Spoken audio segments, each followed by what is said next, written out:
आखिर यिनीहरू कति खानुपर्ने यिनीहरूलाई कात्रोमा पनि कमिसन खानुपर्ने मसानघाटमा पनि कमिसन खानुपर्ने मान्छे मरेका ठाउँमा पनि कमिसन खानुपर्ने औषधिको नाममा कमिसन जहाँसुकै कमिसन यो अन्याय अत्याचार कति दिन सहने नेपाली जनताले ऊर्जा मन्त्री बिचरा त्यो युद्धबाट आएका मान्छे किनकि सरकारका प्रवक्तादेखि लिएर ऊर्जा मन्त्री नारायण काजी श्रेष्ठ होस् अथवा तत्कालीन अर्थमन्त्री युवराज खतिवडा म तीनजनासँग एमसीको विषयमा मजाले बहस गरेको छु त्यो बेला उहाँले भन्नुभएको छ एमसीसी आइपीएस अन्तर्गत होइन एमसीसी विशुद्ध विकासको परियोजना हो नेपालले स्वीकार गर्नुपर्छ दात्री निकायले दिएको सहयोगलाई हामीले एउटा उचित गन्तव्य दिन सक्यो भने भोलि दात्री निकायहरूले त्यस्तो सहयोग दिइरहन्छन् अथवा देशको आमूल परिवर्तनको लागि महत्त्वपूर्ण भूमिका खेल्छन् भनेर उहाँले प्रष्ट रूपमा भन्नुभएको थियो हाम्रा नेताहरू सबै किनिएका छन् किनिएका नेताबाट हामीले आशा गर्न सक्दैनौँ अब अरू किसिमका प्रोजेक्टहरू ल्याउँदाखेरि सदनमा लानु पर्दैन त्यसै ग्रान्टहरू लिँदा हुन्छ यही एमसीसीलाई चाहिँ उहाँ पार्लियामेन्टमा लानुपर्ने कारण के त कुलमानको त 4 वर्षको कार्यकालमा त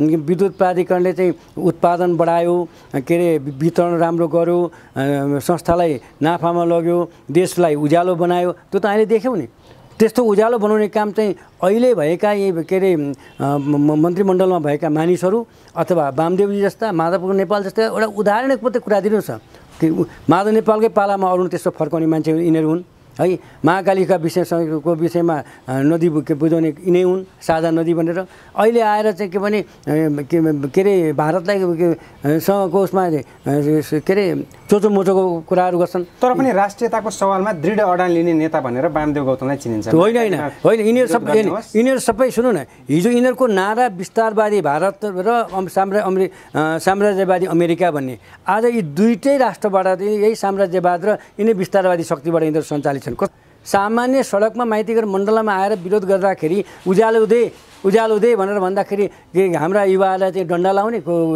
टियर ग्यास चलाउने पानी चलाउने अहिले लोकतन्त्रको के अरे लोकतान्त्रिक पद्धतिको एउटा उज्यालो युग भनेर हामी भन्छौँ सङ्घीय संरचनाको युग भन्छौँ त्यहाँ चाहिँ के भने बोल्न नदिने अब मान्छेको अभिव्यक्ति स्वतन्त्रता बन्द गरिदिने यहाँ कसको यहाँ व्यक्तिका कुराहरू लिएर चाहिँ कुनै पनि मान्छे सडकमा आएको छैन आफ्ना नितान्त निजी कुरा लिइरहेछन् देश र जनताले पाएको असुविधा असन्तोष अन्यल हाहाकारको बारेमा बोल्न नपाउने सामरिक दृष्टिकोणले चीनको अब्जर्भेसन गर्न आएको यो आखिरमा विश्व साम्राज्यवादीको रूपमा चिनिएको अमेरिका यहाँ जरा गाड्न आइरहेको छ यहाँ हाम्रा उसैको कानुन प्रयोग हुन्छ हाम्रो त्यसमा त हाम्रो संविधानलाई त कागज खोस्टो बनाइदिए पो किन चाहिने चाहियो संविधान किन चाहियो लोकतन्त्र परिमार्जित ढङ्गबाट एमसी पास हुने अवस्था आयो भने त्यसलाई स्वीकार परिमार्जितै हुँदैन यो पहिला नेगोसिएसन गरिसकेका छन् त्यसले पहिला प्रवक्ताले भनिसक्नु भएको छ नारायण काजी श्रेष्ठले नारायण काजी बिचरा हुनुलाई केही थाहा छैन ऊर्जा मन्त्रीले पनि भन्नुभयो नारायण काजी हारेका मान्छे नारायण काजी हारेका मान्छे आफ्नो अस्तित्व बचाउनको लागि नेताले जे बोल्छन् त्यही प्रचण्डले जे बोल्छन् त्यही बोल्छन् अब यो अर्को तपाईँले ऊर्जा मन्त्री भन्नुभयो ऊर्जा मन्त्री बिचरा त्यो युद्धबाट आएका मान्छे विश्व दुनियाँको भूगोलबाट हेर्नुभएका सम्पूर्ण नेपालीहरूलाई म हार्दिक नमन व्यक्त गर्न चाहन्छु आदरणीय दर्शकबिन पछिल्लो राजनीतिक घटनाक्रममा केन्द्रित भएर आज हामी बहसको लागि सरिक छौँ हाम्रो बिचमा प्राध्यापक साहित्यकार महेश प्रसाई हुनुहुन्छ स्वागत गर्ने अनुमति दिनुहोस् महेश प्रसाईजीलाई सरलाई नमस्कार मेरो पनि नमस्कार धन्यवाद के छ पछिल्लो समय देश साँच्चीकै भन्नुपर्दा नेतृत्वले गडबडी गरेकै कारण आज जनताहरू आक्रोशित भएर सडकसम्म तताइरहेका छन् सर कसरी हेर्नुहुन्छ यो राजनीतिक यो त प्रारम्भ हो सत्तारूढ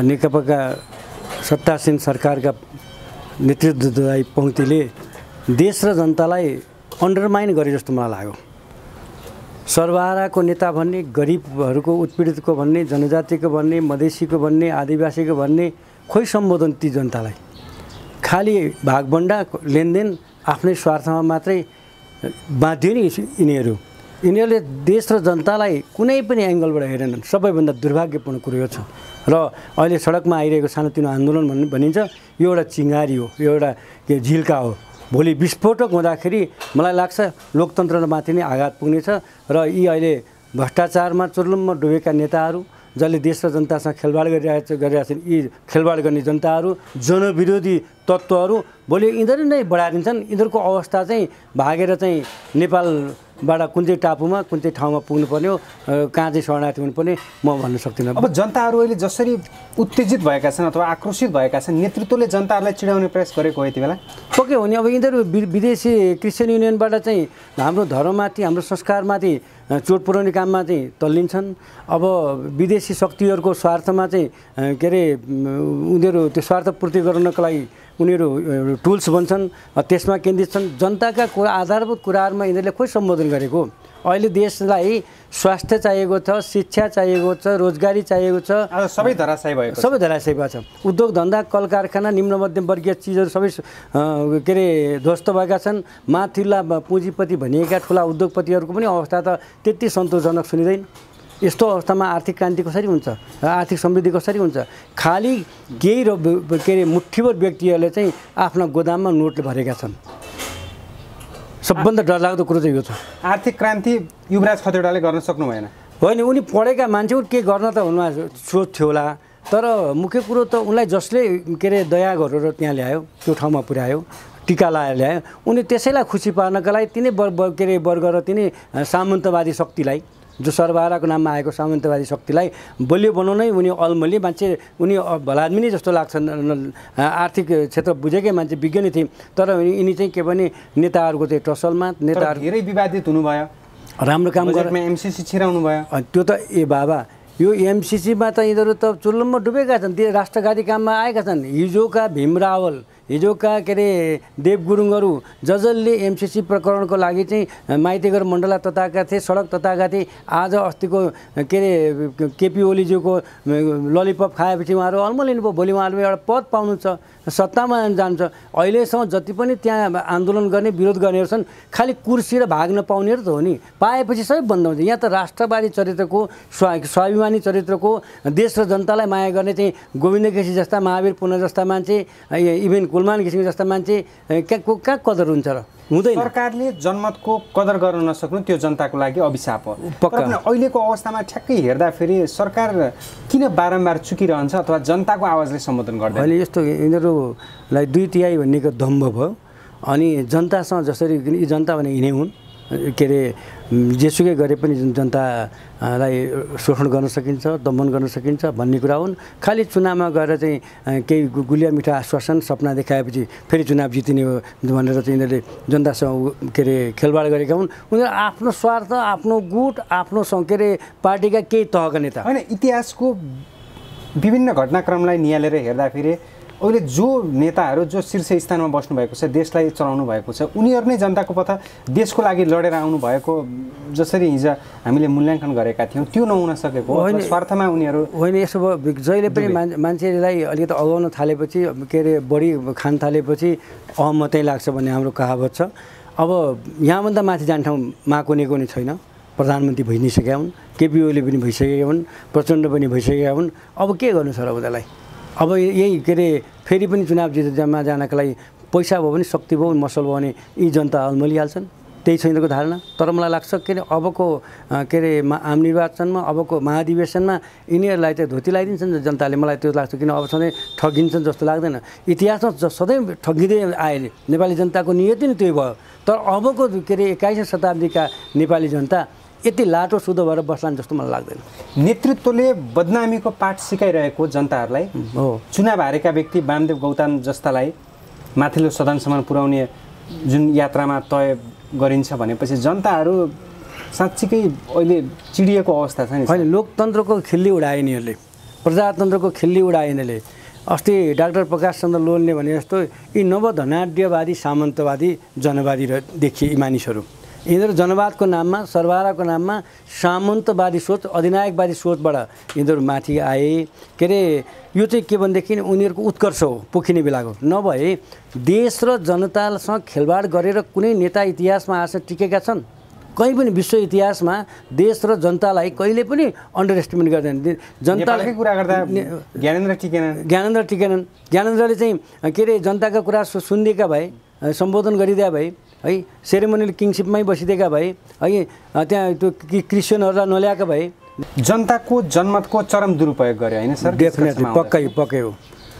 इतिहासमै यस्तो के अरे अवमूल्यन, जनतालाई अवमूल्यन गरेका घडी त अर्को देखिँदैन। किन भन्नुहुन्छ भने अब कुनै एउटा यस्तो क्षेत्रमा चाहिँ सरकारले अथवा पार्टीका नेताहरूको उपस्थिति देखिएको भए यहाँनिर चाहिँ चित्त बुझाउने कुरा हुन्थ्यो।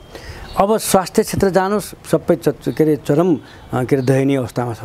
के अरे शिक्षा अहिलेसम्म चौपट छ त्यसलाई कसरी परिचालन गर्ने भन्ने कुरा देशका चाहिँ बालबालिकाको के अरे भविष्यका सुन्दर कर्णधारहरूको के अरे सपनालाई सम्बोधन गरिएको छैन। रोजगारीका क्षेत्रमा के अरे बेरोजगार भएर मानिसहरू पलायन भइरहेका छन्। अब के अरे उद्योग धन्दा कल कारखाना ध्वस्त छन्, उत्पादनमूलक कामहरू भइरहेका छन्, कृषि व्यवसाय चौपट छ, मलको अभाव छ, कालाबजारी छ। र यस्तो अवस्थामा चाहिँ सरकारमा बसेका, बालुवाटारमा बसेका, सिंहदरबारमा बसेका सुकिला मुकिला अनुहारहरू आफू मोटाउने काम, आफ्ना के अरे मण्डलीलाई मोटाउने काम बाहेक उनीहरूले जनता दुब्लाको कुरामा हेरेका छैनन्। अब अहिले वामदेव गौतमकै प्रसङ्ग उठिरहेको बेला वामदेवको आवश्यकता पर्यो नेतृत्वमा, त्यही भएर उहाँ आउनुभयो भन्ने कुरा उहाँहरूको धेरैको बुझाइ छ। पूर्व प्रधानमन्त्री माधव कुमार नेपालले त चुनाव प्राविधिक रूपमा हार्दैमा त्यो गर्न मिल्दैन, अन्डर एस्टिमेट गर्न मिल्दैन भनेर भन्नुभयो। होइन, उहाँलाई पनि विगतमा चाहिँ दुई ठाउँ हारेको मान्छेलाई प्रधानमन्त्री बनाउँदाखेरि दया गरिएको थियो र त्यो दयाको के अरे प्रतिफल तिर्न खोजेका हुन्। तर लोकतन्त्रवादी जनवादी मानिसले चुनाव र संसदीय पद्धतिमा आइसकेपछि निर्वाचनबाट चाहिँ विमुख भएर चाहिँ जान्छु भन्नु मूर्खता हो। जनताले एकपल्ट 5 वर्षको लागि थन्काइदिएका मान्छेलाई दोहोऱ्याएर ल्याउनु भन्नु चाहिँ मात्रै त्यो के अरे जनताको के अरे उपहास गरिएको के अरे। सातै एउटा व्यक्तिलाई कहीँ गाविसबाट, कहीँ के अरे नगरपालिकाबाट, कहीँ वडाबाट हारेका मान्छेलाई राष्ट्रिय सभा जस्तो एउटा के अरे सम्मानित संस्थामा लानु भनेको दुर्भाग्यपूर्ण कुरा हो। एक दोस्रो कुरो, वामदेवलाई ल्याउनै पर्छ भन्ने प्रयोजन त्यो केही होइन, खालि एक अर्काको भागभण्डामा खुसी पार्ने कुरा, सरकार टिकाउने कुरा, पार्टी सङ्गठन आफ्नो पदलाई बचाउने कुराका लागि मात्रै हो। अब वामदेव गौतम त्यहाँ गएर के चाहिँ हुन्छ? उनी 2-3 पल्ट देशको प्रधानमन्त्री भए, गृहमन्त्री भए, सत्तामा बसे र देश र जनतालाई सम्बोधन हुने के उत्साहजनक काम विगतमा के गर्यो? हामीले अहिले प्रसङ्गवश तपाईँहरू कुलमानको कुराहरू उठाउनुहुन्छ। कसरी राष्ट्रवादी हुने मान्छेले त त्याग पनि गर्छ नि त। मलाई अहिले राष्ट्रवाद चाहिँ के चाहियो? साम्राज्यवादसँग उनीहरू सम्बन्ध राखेका छन् भन्नु किन नराख्ने र? त्यही भएर अहिले एमसिसी पास गर्न आँटिसके, नाटक गरी नौटङ्की गरी होइन। जनताको दबाब त तीव्र छ नि त, तीव्र छ नि। होइन, यहाँ जनताको चाहनालाई कहाँ हेरेको छ र? हामी केपी ओलीलाई विरोध गर्छौँ व्यक्तिको? उहाँ सरकारको प्रमुख भएपछि उहाँले जिम्मेवारीपूर्वक काम गर्नु भने हामी सम्मान गरिहाल्छौँ नि। चाहे त्यो वामदेवकै कुरा नहोस्, वामदेवको पालामा सुनको काण्ड भएको होइन, वामदेवको पालामा भ्रष्टाचारले संस्थागत रूप लिएको होइन। अब ती वामदेवको किन आवश्यकता छ र? जनताले त हराइदिएको। अब आरोप लगाउँछन् अन्तर्घातको कुराहरू, के अरे प्राविधिक कुरा भन्ने कुरा आउँछ। एकपल्ट षड्यन्त्र भने कारबाही गर्नु पर्छ। नेपाली काङ्ग्रेसमा के अरे गोविन्द जोशी र पुष्करनाथ ओझा सानो हाइटका मान्छे थिए, अन्तर्घात अनुभव गरेर पार्टीले कारबाही गरिदियो। त्यो हिम्मत त गर्नु पर्यो नि त। नेपाली जनता पटक पटक लडे, पटक पटक बलिदान दिए, धेरै अगाडिमा जान चाहन्न। पछिल्लै घटनाक्रमलाई निहाल्दाखेरि जनताहरू धेरै उत्रिएका छन्। सडकदेखि लिएर सदनसम्म आवाज पुर्याउनको लागि उनीहरूले आफ्नो तर्फबाट स्वतस्फूर्त रूपमा अगाडि बढेका छन्। चाहे पछिल्लो समयको गुठी विधेयक होस्, मिडिया काउन्सिल विधेयक होस्, नागरिकता विधेयक होस्, यी सबै विधेयकहरू देश र जनताको पक्षमा छैन भनेर जनताले आवाज बुलन्द गरे। धेरैले टियर ग्यासको सामना पनि गरे अथवा प्रहरी दमन पनि बिहोर्नु पर्यो। अहिलेकै अवस्थामा हेर्दाखेरि जनता फेरि सडकमा उठेका छन्। अब कृत्रिम रूपमा थुनेको नहरलाई एउटा निश्चित गति दिएन भने त्यो विस्फोट हुन्छ अथवा त्यसले नेचुरल कोर्स लिन्छ। अहिले जनताहरू त्यस्तै भएका हुन्। उनीहरूले साँच्चीकै धैर्यताको बाँध टुट्न लागेको होइन। धैर्य यस्तो छ के अरे कृत्रिम रूपमा केही समय थुनछेक गरेर कन्ट्रोल गरेर गरिए पनि देशभरिका जनशक्तिलाई, उनीहरूका के अरे आवाजलाई, उनीहरूमा भएका अन्याय अत्याचारलाई उनीहरू कति दिनसम्म थामेर बस्छन्? यही लोकतन्त्रको लागि, यही सङ्घीयताको लागि, स्वतन्त्रताको लागि, सुख र शान्तिको लागि 70 वर्षको आन्दोलनबाट, चाहे नेपाल कम्युनिस्ट पार्टीको आन्दोलन होस्, चाहे नेपाली काङ्ग्रेसको आन्दोलन, यो ऐतिहासिक राजनीतिक पार्टीले गरेको आन्दोलन जसमा जनताको साथ र समर्थन रह्यो, त्यो आज आएर चाहिँ केही मुठ्ठीभर व्यक्ति, चाहे प्रचण्ड, चाहे केपी ओली, चाहे वामदेव, चाहे झलनाथ, चाहे के अरे माधव कुमार नेपाल, के यिनीहरूको बपौती हो लोकतन्त्र भनेको? यिनीहरूकै परिवार र यिनीहरूलाई मात्रै सधैँभरि बलियो समृद्ध बनाउन आएको र देशभरिका चाहिँ के भने नेकपाका 8 लाखभन्दा बढी कार्यकर्ता, नेपाली काङ्ग्रेसका 6-7 लाखभन्दा बढी कार्यकर्ता र सर्वसाधारण जनता, सबै विचारका मधेसवादी पक्षका हुन्, चाहे के अरे जनजाति उत्पीडित विभिन्न के अरे समुदायमा बाँडिएका विभिन्न धर्म संस्कृति के अरे भाषा वेशभूषामा बाँधिएका नेपाली जीवनलाई यसरी यिनीहरूले अन्यायमा के अरे अत्याचार गरेर चाहिँ जुन बेइमानीको खाडलमा हालिरहेका छन् के यिनीहरूको लागि मात्रै लोकतन्त्र ल्याइएको के यही नै व्यक्ति दोहोऱ्याइतिर आउनु पनि यही सिंहदरबार र बालुवाटार मात्रै सीमित गरेर देशलाई बन्धक बनाउन पाइन्छ अब त मेचीदेखि महाकालीका नेपाली र विदेशमा भएका नेपाली सबै तातेर यो सडक तताए पनि मैले अघि नै भने लोकतन्त्रको धरापमा छ त्यो लोकतन्त्र धरापमा त म व्यक्तिगत म जस्ता तपाईँहरू सबैजना दुखी हुन्छ त्यो अलग कुरो तर यिनीहरूले बाँदरको हातमा नरिवल भने जस्तै यिनीहरूले यो नरिवललाई के अरे चिन्न सकेनन् लोकतन्त्र रूपी नरिवललाई चिन्न परिसकेका छ होइन अहिले के अरे जन्म सङ्ग्रह गर्ने भने मान्छे कहाँ निराश छन् नि बाहिर बोल्न नसकेका हुन् त भित्र त सबै कुण्ठित छन् यिनै व्यक्तिको लागि चाहिँ लोकतन्त्र ल्याएको र यस्तो खालको लोकतन्त्र टेस्ट गरे नि मान्छेले योभन्दा अगाडि त राजा र के अरे पञ्चायती व्यवस्थामा यति के अरे अत्याचार थिएन यति साह्रो भ्रष्टाचार थिएन अनियमितता थिएन त्यसो भन्दा मैले राज संस्था राम्रो के अरे राजतन्त्र राम्रो अथवा हिजोको पञ्चायत राम्रो भन्न खोजाइन राज संस्था र सेरेमोनियल किङसिपको रूपमा रहनु पर्थ्यो त्यो ज्ञानेन्द्रले पनि बुझेनन् गिरिजाप्रसादले पनि बुझेनन् है अरूले त बुझ्ने कुरै आएन त्यसले गर्दा त्यो गइयो अब बाँकी रह्यो के भने जनताको स्वाधीनताको कुरामा अब निरङ्कुश भइसकेपछि पञ्चायत व्यवस्था गयो आज केपी ओली पनि निरङ्कुश हुँदै गइरहनु भएको छ व्यक्तित्वमा राम्रो हुनुहुन्थ्यो होला त्यसो भए केपी शर्मा ओली पतनको बाटो अवलम्बन अब यहाँभन्दा बढी कहाँ छ झर्नेको ठाउँ अब उहाँको त यो अन्तिम हो मैले पनि देखेको कुरा दुईवटा कुरा छ 2.5 वर्ष बाँकी छ उहाँको शासन सत्ता त नेकपाको अहिलेको तथाकथित सरकार 2.5 वर्षसम्म कि जनताले चुप लागेर बस्नु पर्यो नभए विद्रोह गर्नु पर्यो र यो विद्रोह त एक दिन न एक दिन हुन्छ यो विद्रोह हुँदाखेरि सामान्य घटनाबाट जाँदैन किनभने कसैको भावनाको कदर छैन कुनै जात भाषा जनताको भावनाको कदर प्रचण्डले पनि गर्न सक्नु भएको छैन मौन हुनुहुन्छ अनि उनले अध्यक्षको भूमिका पनि निर्वाह गर्नुभएको छ उनले त आफ्नो व्यक्ति र परिवार बाहेक उनले त माओवादीलाई नै उनले धरापमा पारे अब त्यो इतिहासमा मात्रै त्यो माओवादी हिजोको क्रान्तिकारी पार्टी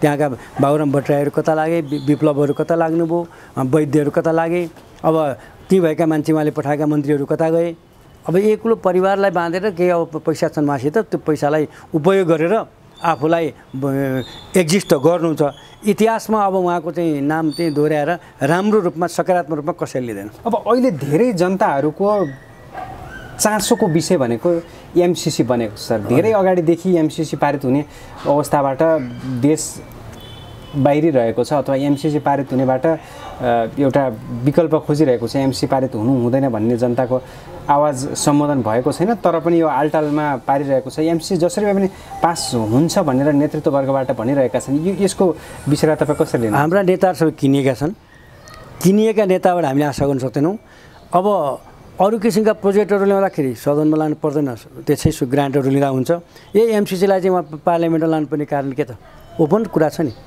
ओपन कुरा छ खुला कुरा छ यो कुरा यो के सरकार फेरबदल भइरहन्छ भोलि त्यो होइन त्यो प्रोजेक्टमा बाधा नहोस् भनेको लागि फेरबदल होइन सरकारको पोलिसी के अरे डिप्लोमेटिक रूपमा कूटनैतिक रूपमा अथवा विदेश नीतिमा त त्यो परिवर्तन सरकार छैन नेपालमा त्यो बेग्लै कुरा हो यो देशमा युरेनियमको अपार खानी छ त्यो हामीले चिनेनौँ त्यो खोतलेर लैजान्छ यसले अनि यसमा सोझो तर्क म के गर्छु भने हिजो अस्ति कोरोनाको नाममा क्वारेन्टाइनको नाममा 13 अरब रुपियाँ खर्च गरेर सरकारले भनिन्छ त्यसको हिसाब किताब के छ थाहा छैन माइबाब छैन र यो देशमा 13 अरब 14 अरब अनि अस्ति चियापानमा 6 अरब यसरी 20 अरब खर्च गर्न सक्ने अथवा दुरुपयोग गर्न सक्ने सरकारले 50-55 अरबको टिका लाउनको लागि दास हुनुपर्ने हाम्रो स्वाधीनता बेच्नुपर्ने त्यहाँ के शर्त छ उसको कानुनको कुराहरू छन् उसलाई हामी चलाउन उसका सेना आउँछन् उसलाई हामी चलाउन नपाउने अनि हाम्रो कानुनभन्दा माथि ऊ बस्ने कसैलाई सहयोग गर्न मन छ भने त के अरे निस्वार्थ रूपमा आओस् त एमसिसीका मानिसहरू जो अमेरिकन लबीका मान्छेहरू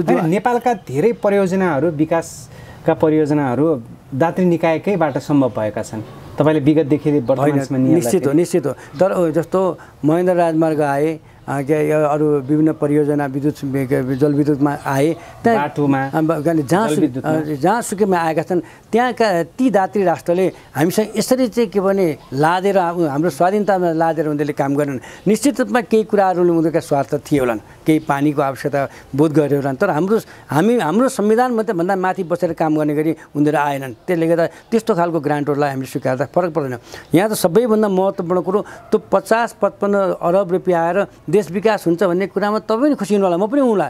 तर हाम्रो संविधानभन्दा माथि चाहिँ अमेरिका आएर बस्छ भने अथवा मिलेनियम कर्पोरेसन च्यालेन्ज आएर बस्छ भने त्यो कुनै नेपालीलाई मन्जुर हुँदैन। त्यही मात्रै कुरा हो, अरू कुनै केही समस्या होइन। उसले आउने निस्वार्थ आओस् न, किन एग्रिमेन्ट गर्छ? ऊ एग्रिमेन्ट गर्ने विकासका कुराहरू गर्नको लागि एग्रिमेन्ट गर्नुपर्छ। उसको नाम त हामीले त के अरे अमेरिकनहरूको त नाम त हामी त इतिहासमा छोडा लेखिदिइहाल्छौँ नि, हाम्रो देशले लेखिदिइहाल्छ नि। यहाँ विकास राम्रो गर्यो भने, बाटो बनाइदियो भने, बिजुली राम्रोसँग प्रवाह गरिदियो भने, अथवा रोजगार प्रवर्धन गरिदियो भने, यहाँ हाम्रै मिलेनियम के अरे युरेनियम भनौँ न, युरेन खानी अन्य विभिन्न सुन खानीहरू, तामा खानीहरू, हामीसँग ग्यासहरू छन्। त्यसको लागि उसले चाहिँ ल्याएर प्रविधि अथवा भौतिक सहयोग गर्यो भने हामी उसलाई के अरे वाह गरिहाल्छौँ नि। भनेपछि अमेरिकाको यो परियोजनामा एकदम डिप स्वार्थ लुकेको छ, धेरै ठुलो। ऊ सामरिक दृष्टिकोणले आइरहेको छ। ऊ विश्व साम्राज्यवादी चलखेलमा आइरहेको छ।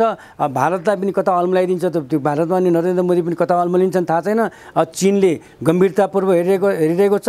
त्यो सी जिनपिङलाई सामान्य रूपमा आकलन गर्न मिल्दैन। उनको दृष्टि चाहिँ अलिक गम्भीर छ। चीनको तिब्बतमा खेल्ने तरिकाले पनि अमेरिकाले यो परियोजना नेपालमा ल्याउने छ। अघि नै भने तिब्बत मात्रै होइन, तिब्बतलाई घेर्नको लागि, तिब्बत घेर्न चीन महाशक्ति राष्ट्रमा परिणत हुन गइरहेछ। के अरे विश्वमा आर्थिक क्रान्ति गरेर ऊ एउटा के अरे यो आणविक शक्तिको रूपमा पनि ऊ माथि न्युक्लियरमा पनि माथि गइरहेको हुनाले त्यसलाई नियन्त्रण गरेर आफू एकमात्र के अरे विश्वको दादा हुनलाई अमेरिकनहरूको चलखेल हो।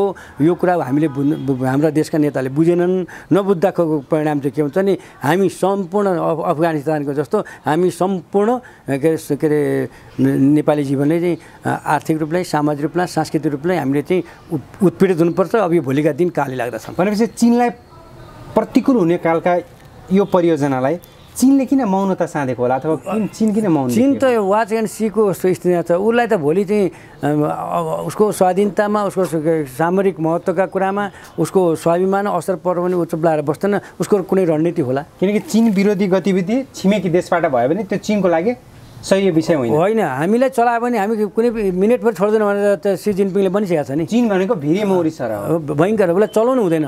उसलाई चलाइसकेपछि त्यसको परिणाम चाहिँ हामी अहिले थाहा पाउँदैनौँ, त्यतिखेर थाहा पाउँछौँ। भनेपछि निदाएको चीनलाई चलाउन खोजेको छ। निदाएको होइन, सुतेको। निदाएको भन्दा पनि सुत्न त आराम गरेको होला नि त। आराम त के गर्छ, त्यो त्यस्तो विकासको गतिमा हिँडेको, त्यसलाई निदाएको हुँदैन। निदाएको भनेको त हाम्रा के अरे जनतालाई निदाएर शासन गर्ने हाम्रा नेताहरू मतलबको रूपमा पनि यो कुरा उदाहरण मिल्छ।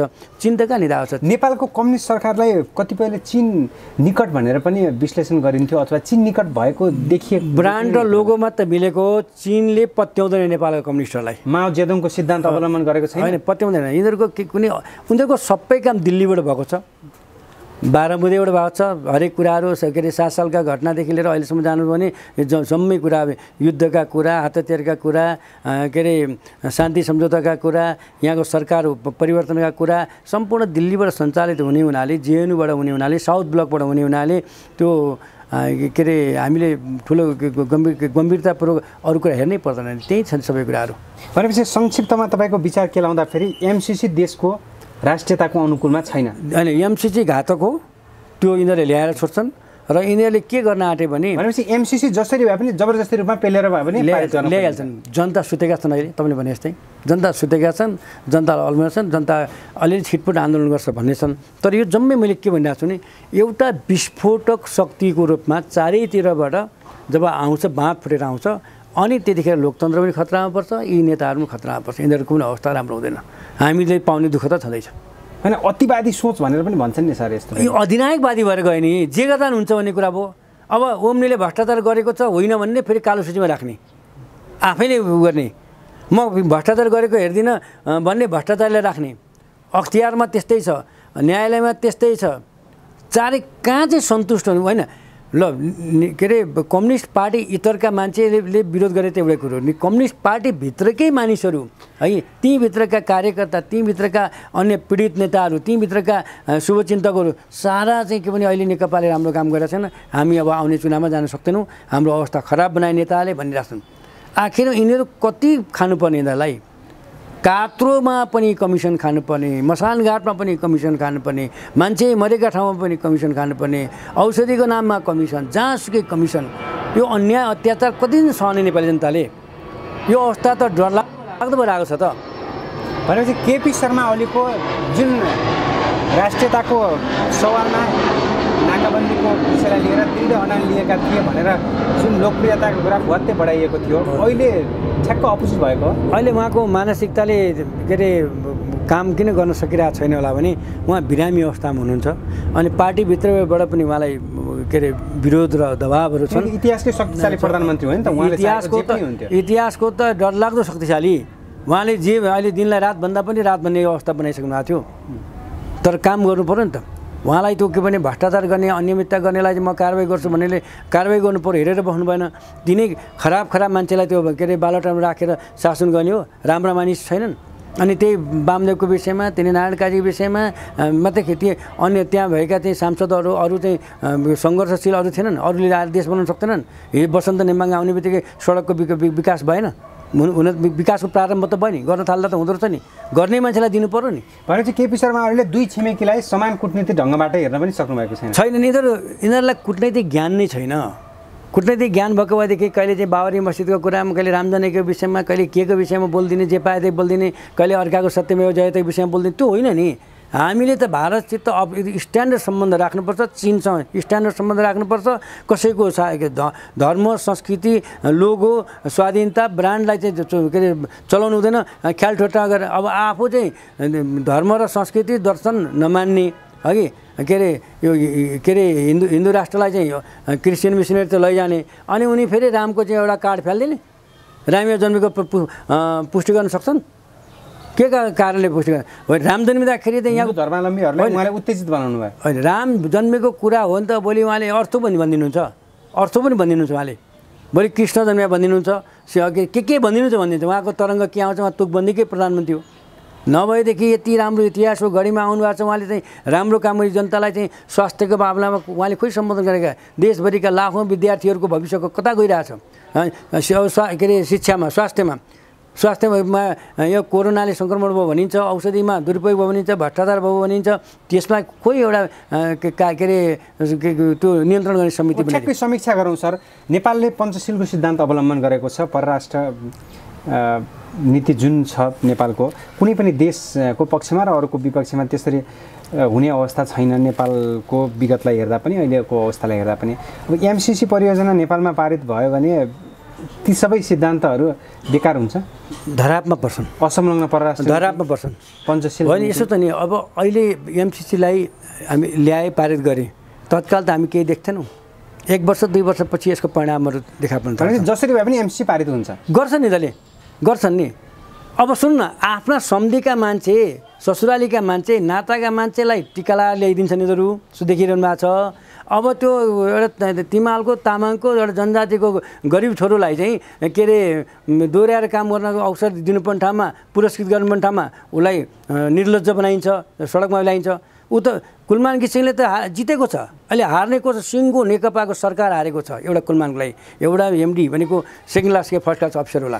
देशको यत्रो के अरे लोकतान्त्रिक पद्धतिबाट आएको, दुईटी आएको छेउछाउको प्रधानमन्त्रीको लोकप्रियता खुस्किँदै गएको छ।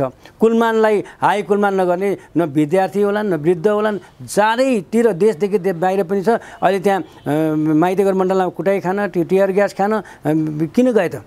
एउटा उसले त पर्फर्मेन्स राम्रो गरिदियो, के अरे एनइएलाई समृद्ध बनाइदियो, एउटा सिस्टममा ल्याइदियो, अझै म राम्रो काम गर्छु भनेर उसले भिजन र मिसन पेस गर्यो, त्यो मान्छेले ल्याइदिन। यहाँ जताततै नाता कुटुम्ब आफन्तवाद अब प्रयोग गर्ने। अब यहाँ डुबिरहेका के अरे कागज कारखानाहरू, चिनी कारखानाहरू, सिमेन्ट कारखानाहरू, त्यसलाई बनाउँदा मिल्दैन। जुत्ता कारखानाहरू, अब यातायात साझाको त्यति सुन्दर, त्यति के अरे सुगम यातायात भएको त्यो बस, त्यसलाई ध्वस्त गरिरहेको छ। त्यसलाई व्यवस्थापन गर्दा हुँदैन। उनीहरू विकास र व्यवस्थापनतिर त छैनन्, खालि काल्पनिक कुरा गरेर दन्तकथाको बादशाह जस्तो भएर जनतालाई चटक देखाएर आफू मोजमस्ती गरेर अब के अरे सुख समृद्धिको शिखरतिर उक्लिने, अरू मरे मरुन् जनता भन्ने हो। अब मिठो जो नारा छ, सर्वहाराको नारा, गरिब उत्पीडितको नारा, सुखी नेपाल भन्ने। मैले आफ्नो जीवनकालमा जतिसुकै निरङ्कुश पञ्चायती व्यवस्था भए पनि, जतिसुकै निरङ्कुश राजा भए पनि रत्नपारमा खान नपाएर कुनै नेपाली रोएको देखाएको थिएन। अहिले रोइरहेछन्। उनीहरूलाई के अरे नोटका बन्डल लुकाउँदै फुर्सद छैन, कालो धनलाई सेतो बनाउँदै फुर्सद छैन। अब यहाँ के अरे रत्न पार्कमा चाहिँ एउटा नाम्लु बोक्ने एउटा हाम्रो दाजुभाइ इच्छा खान्न पारो रोइरहेको चाहिँ मलाई दया छन्। त्यहाँ पनि गएर भोलिन्टियर भएर चाहिँ सङ्घ संस्थाहरू अरूले चाहिँ आफ्नो विवेकले प्रयोग गरेका छन्। सरकार के हेरेर बसेको छ? बालुवाटाले के हेरेर बसिरहेको छ? सामान्य नेपालीले म भोकै बस्दिनँ भने होइन, सिंहदरबारले के हेरेर बसिरहेको छ? यिनीहरू आफ्नो परिवार भएको आफ्नो पेट भयो पुगो, अरूको मरुन्, जनताको विषयमा मलाई चिन्ता छैन। यिनीहरू देश र जनताको लागि होइन आएका, आफ्नो स्वार्थको लागि आएका।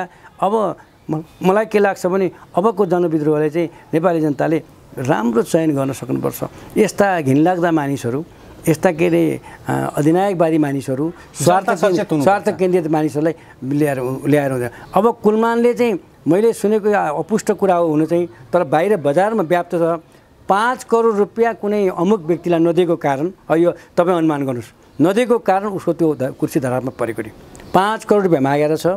अब मैले भ्रष्टाचार गरेको छैन, कहाँबाट दिने? कुलमानको जवाब त्योहरू छ। यस्तो छ अवस्था। नियुक्ति राम्रो काम गर्नेले पैसा खुवाउनुपर्ने। साँच्चै के भने नेतृत्वले सही कदम र जनताको आवाज सम्बोधन गरेन भने त्योले एउटा निश्चित कोर्समा अथवा निश्चित गन्तव्यमा गएर त्यो धराशय हुनसक्छ अथवा पतनको बाटो अवलम्बन गर्न। म तपाईँलाई भन्छु, अहिले हामीले राणाकाल त हामीले देखेनौँ, सुन्यौँ, पढ्यौँ इतिहास। राणाकालमा निरङ्कुशताका कुराहरू थिए, दमनका कुराहरू थिए, अभिव्यक्ति स्वतन्त्रताका कुरा थिएनन् भन्ने हामीले सुनेका हौँ। तर त्यतिखेर बनेका अस्पतालहरू, त्यतिखेर बनेका कलेजहरू, त्यतिखेर बनेका राम्रा के अरे सम्पदाहरू अहिले पनि हामीले उपभोग गरिरहेछौँ। अब कति त उद्योग धन्दा कलका राणाकालमा बनेका हाम्रा यी बहुदलवादी नेताले बेचेर खाए निजीकरण नाममा, त्यो त छँदैछ। र मलाई लाग्छ र तैपनि स्मरण गर्दा चन्द्र शमशेरलाई हामी सम्झन्छौँ कुनै कुनै कुरामा, जुद्ध शमशेरलाई सम्झन्छौँ कुनै कुनै कुरामा होइन, भूकम्पको सन्दर्भमा जुद्ध शमशेरलाई हामी के अरे सम्झन्छौँ। भनौँ न उनको पालामा 90 सालको भूकम्प जाँदाखेरि यहाँ भ्रष्टाचार गरेका चाहिँ फटाइ गरेका छ नि, 5 जना मिलेर चाहिँ सब काटिदिनु चाहिँ भ्रष्टाचारले भन्ने 5 जना साँच्ची राखेर काट्नु भने। त्यस्तो खालका कुराहरूले हामी स्मरण गर्दछौँ। अब जङ्गबहादुरले पनि कतिपय राम्रा कुराहरू गरे, उनी के अरे विदेशसँग गएको जमिन फर्काएर ल्याए, आफू झुकेनन्। तर हामीले इतिहासमा केपी ओलीलाई के कुरामा स्मरण गर्ने? अबको के अरे प्रश्न त्यो छ। उहाँले नराम्रो काम गर्नु म भन्दिनँ, तर राम्रो काम चाहिँ उहाँले के गर्नुभयो त? उहाँलाई स्मरण गर्दाखेरि म त के अरे त्यो टोली खेलमा त्यो भारखान नपाएर रोएको एउटा नेपालीको अनुहार मात्रै सम्झन्छु म त। त्योभन्दा दुःखद कुरा के हुन्छ? हस्, इतिहासदेखि वर्तमानका विभिन्न घटनाक्रमलाई केन्द्रमा राखेर बहसमा सरिक भइदिनु भयो, त्यसको लागि हामी हार्दिक आभार व्यक्त गर्न चाहन्छौँ। Thank you. म पनि यहाँलाई धन्यवाद दिन चाहन्छु। यो टेलिभिजन हेरिरहनुभएका महानुभावहरूलाई म फेरि आभार प्रकट गर्न चाहन्छु।